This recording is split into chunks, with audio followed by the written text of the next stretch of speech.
वालेकुम दोस्तों, अब सुप्रीम कोर्ट ऑफ पाकिस्तान के जरिए आईनी तरमीम को रुकवाने के लिए एक अहम पेशरफ्त सामने आई है और इस हवाले से एक दरखास्त सुप्रीम कोर्ट ऑफ पाकिस्तान में दायर की गई है और इस दरखास्त के अंदर बड़ा ही दिलचस्प नुक्ता उठाया गया जो अमूमी तौर पर हमारे बहुत ही ज़्यादा जो जिसको हम कहते हैं नाम देखे जाने वाले चैनल्स हैं उन्होंने उसको ना सिर्फ नज़रअंदाज किया है बल्कि इसके ऊपर पर्दा डालने की कोशिश की है, जो कि नहायत ही हैरान कुन वाक़या है। इस दरखास्त के बारे में ये खबर सामने आई थी इब्तदाई तौर पर कि आईनी तरमीम के अमल को रुकवाने के लिए दरखास्त दायर कर दी गई है और इस दरखास्त में इस बात की इस्तदा की गई है कि जनाब ये जो पार्लियामेंट इस वक्त कानून साजी करने जा रही है, आइन में तरमीम का इरादा जाहिर किया जा रहा है, लिहाजा इस इरादे पर अमल दरामद करने से पार्लियामेंट को रोका जाए। और ये दरखास्त बिल्कुल ही इलॉजिकल इस वजह से नजर आ रही थी कि जनाब अगर इरादे के ऊपर कोई कानून नाफज होता है तो फिर तो पूरे का पूरा पाकिस्तानी मायने अंदर चला जाएगा, क्योंकि हर एक के दिल में किसी न किसी के हवाले से कोई न कोई ख्याल बद मौजूद ही रहता है, इरादा बद मौजूद ही रहता है। लिहाजा उस ख्याल बद या इरादा फासद के नतीजे में उसके खिलाफ कार्रवाई हो जानी चाहिए और हर एक बंदा दूसरे बंदे के खिलाफ किसी न किसी तरीके से दरखास्त लेके पहुंचेगा। असल मामला ये नहीं है, असल मामला ये है जिस तरह मैंने इस दरखास्त को देखा है कि इस दरखास्त में सुप्रीम कोर्ट ऑफ पाकिस्तान से निहायत चालाकी के साथ आर्टिकल 179 की तशरीह की रिक्वेस्ट की गई है और सुप्रीम कोर्ट ऑफ पाकिस्तान से इस बात की अर्जी डाली गई है कि जनाब आप आर्टिकल 179 की तशरीह करें और जब तक आप आर्टिकल 179 की तशरीह नहीं करते उस वक्त तक ये जो प्रोसेस है, अंडर कंसिडरेशन है, इसके बारे में इस तरह की ऑब्जर्वेशन पास कर दें कि जब तक आर्टिकल 179 की कॉन्स्टिट्यूशनल इंटरप्रिटेशन नहीं हो जाती उस वक्त तक अगर ऐसा कोई मामला पार्लियामेंट के पास ज़ेरे गौर है तो वो इसके ऊपर अमल दरामद को रोक दे, क्योंकि इस तशरीह का जो बहार है वो आइन की ये जो है पार्लियामेंट इसके ऊपर आएगा। लिहाजा बेहतर ये है कि किसी भी तरीके से इबहाम से बचने के लिए इस मामले को रोक दिया जाए। अब आर्टिकल 179 की तशरीह के लिए दरखास्त और उसमें इनडायरेक्टली आईनी तरमीम को रोकने की बात करना, इनफैक्ट मेरी नज़र में ये ईवान सदर में कल होने वाली मुलाकात के तनाजुर में बहुत ही इंपॉर्टेंट पेश रफ्त है, क्योंकि कल एक जानिब ईवान सदर में गजा कॉन्फ्रेंस के दौरान 2 मरतबा की ब्रेक ली गई और 2 मरतबा इस ब्रेक के दौरान 2 मुलाकातें हुई और इन 2 मुलाकातों के अंदर तकरीबन 6 लोग थे जो एक कमरे में मौजूद थे। उसके अंदर नवाज शरीफ साहब थे, आसिफ अली जरदारी साहब थे, शहबाज शरीफ साहब थे, मौलाना फजलुर रहमान साहब थे, बिलावल भुट्टो जरदारी साहब थे और जनाब इसहाक डार साहब थे। इनके अलावा कोई और बंदा उस चाय के कमरे में मौजूद नहीं था जहां पर यह मुलाकातें हो रही थी। और इन मुलाकातों के बाद इस बात का जो इरादा है, बल्कि गवर्नमेंट के अगर मैं आपसे ये कहूं कि उनके सर्कल्स में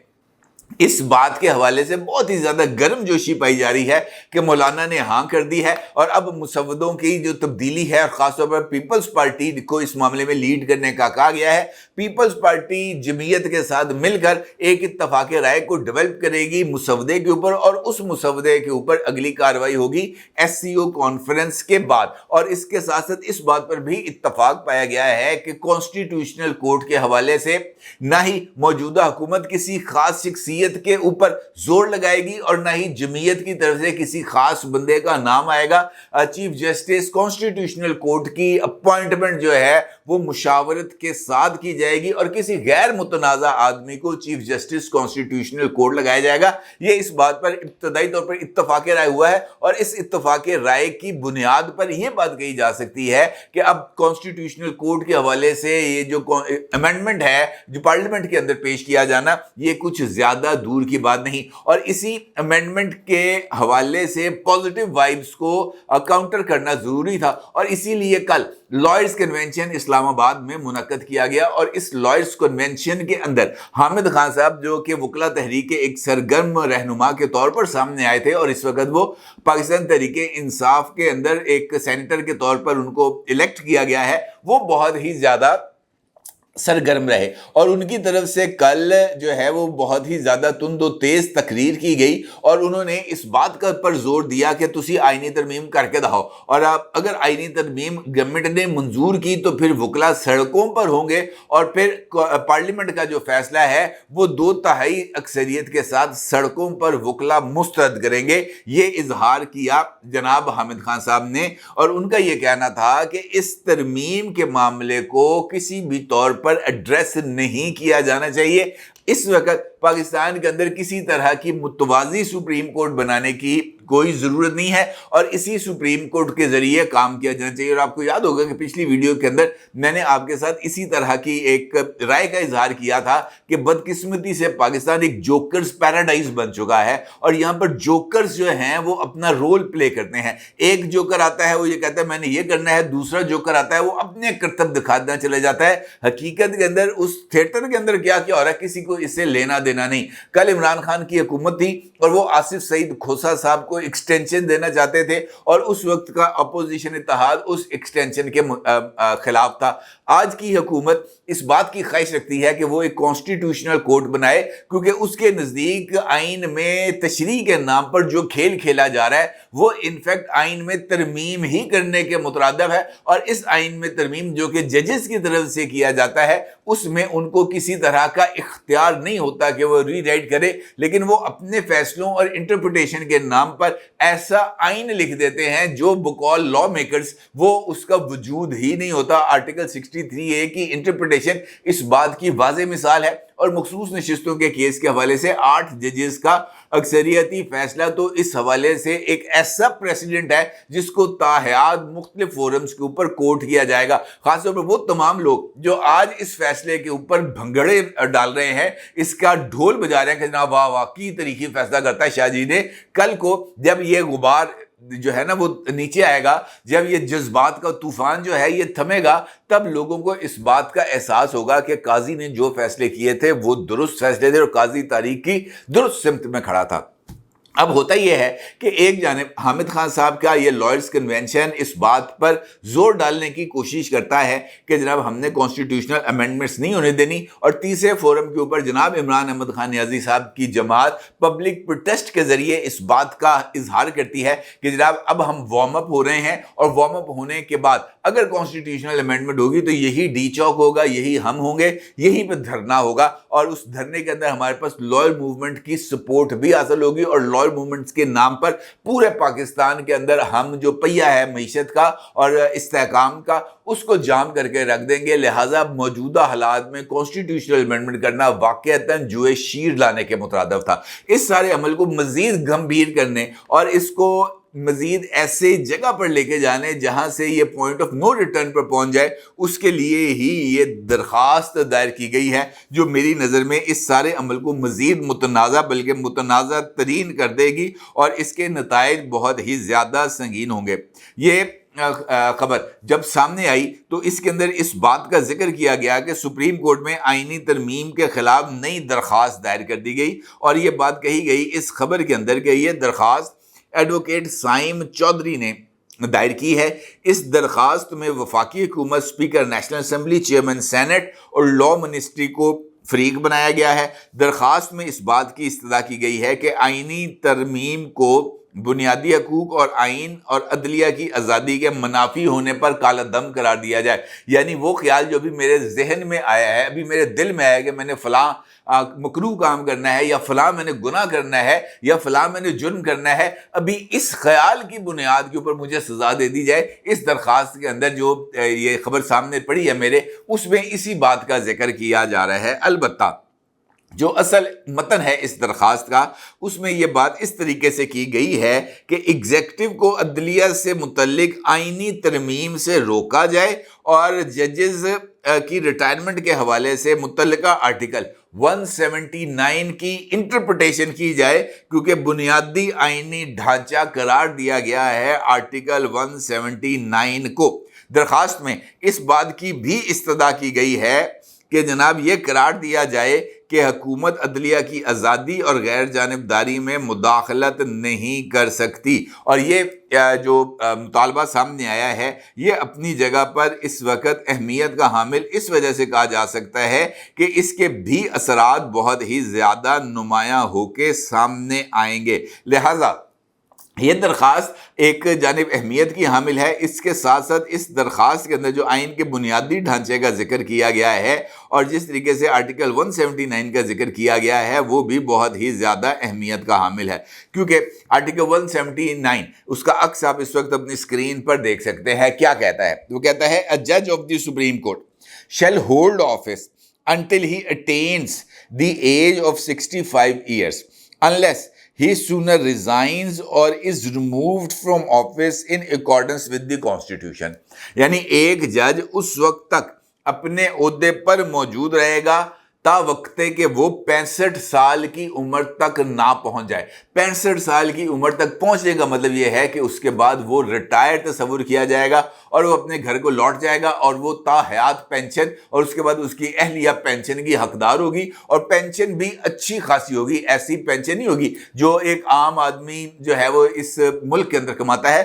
پینشن بھی ہوگی اور ڈھیر ساری ہوگی، اور اس پینشن کے ساتھ لاکھوں روپے کی مراد بھی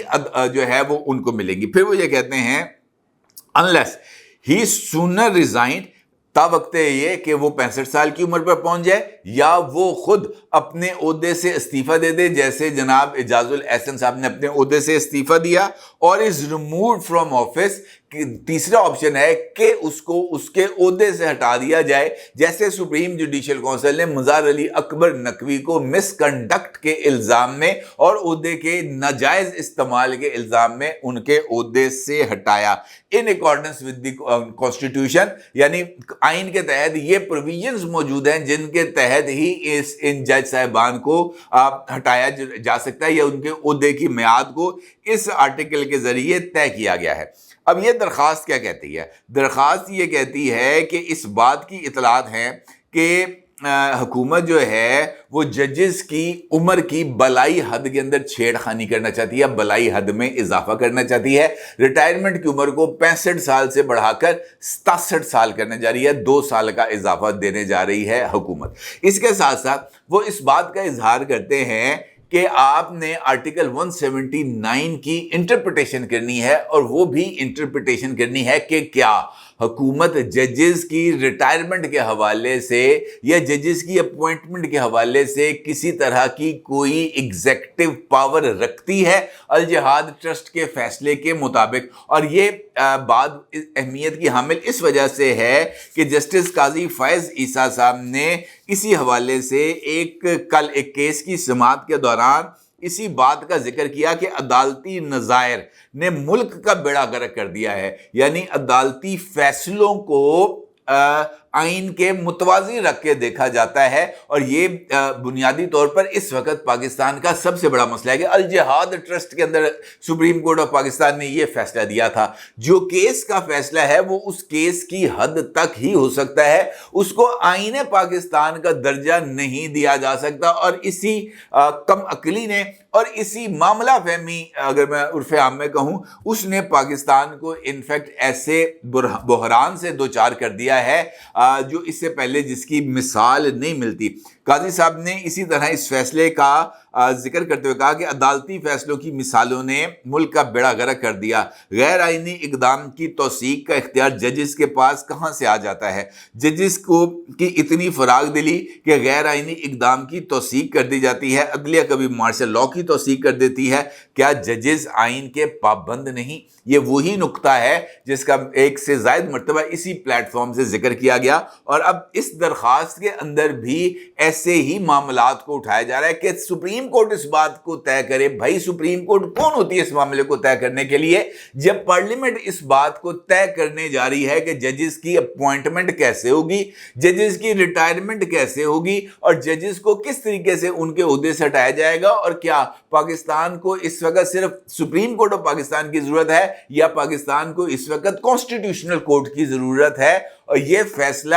سپریم کورٹ آف پاکستان نے نہیں کرنا، یہ فیصلہ پاکستان کے قانون سازوں نے کرنا ہے، ایسے لوگوں نے کرنا ہے جن کو اس بات کا اختیار ہے۔ سپریم کورٹ کے پاس اس بات کا اختیار نہیں کہ وہ قانون سازوں کو روکے کہ جناب آپ نے قانون سازی نہیں کرنی۔ یہ تو بالکل ایسے ہوگا کہ کل کوئی جورسٹ کی جگہ پر کل کوئی پارلیمنٹیرین اپنی ایک ریٹ پٹیشن دائر کرے اور وہ یہ کہے کہ شاہ جی تسی کام نہیں کرنا۔ اب کیا اس درخواست کے اوپر شاہ جی کام کرنا چھوڑ دیں گے یا اسی درخواست کے اوپر قاضی صاحب کام کرنا چھوڑ دیں گے؟ ممکن نہیں ہے۔ قاضی صاحب کا کام ہے انصاف دینا، شاہ جی کا کام ہے انصاف دینا، اسی طریقے سے پارلیمنٹ کا کام ہے قانون بنانا۔ اسی وجہ سے کانسٹیٹیوشنل سرکلز قائم کیے جاتے ہیں، درجہ بندی کی جاتی ہے، حد بندی کی جاتی ہے کہ کس ادارے نے کون سا کام کرنا ہے۔ اور بدقسمتی سے پاکستان کے اداروں کو اس بات کا ایک خاص مرض لاحق ہو گیا ہے کہ انہوں نے اپنے سے جو متعلقہ ادارے ہیں اس کے اندر گھس کے اس کو بھی اپنے دائرے کے اندر شامل کرنے کی کوشش کرنی ہے، اور یہی اس وقت پاکستان کا سب سے بڑا المیہ ہے۔ اور اگر ادارے حقیقت میں کانسٹیٹیوشنل ڈومینز کے اندر چلے جائیں تو کسی کو کوئی پرابلم نہیں ہوگا۔ البتہ یہ جو لڑائی ہے اس وقت ایگزیکٹو اور جوڈیشری کی، یہ مجھے مزید آگے بڑھتی ہوئی نظر آ رہی ہے اور خطرناک لمٹس کے اندر جاتی ہوئی نظر آ رہی ہے، اگر کوئی سمجھے تو۔ اپنی رائے ضرور اظہار کیجیے گا۔ آپ کو بہت شکریہ۔ اللہ حافظ۔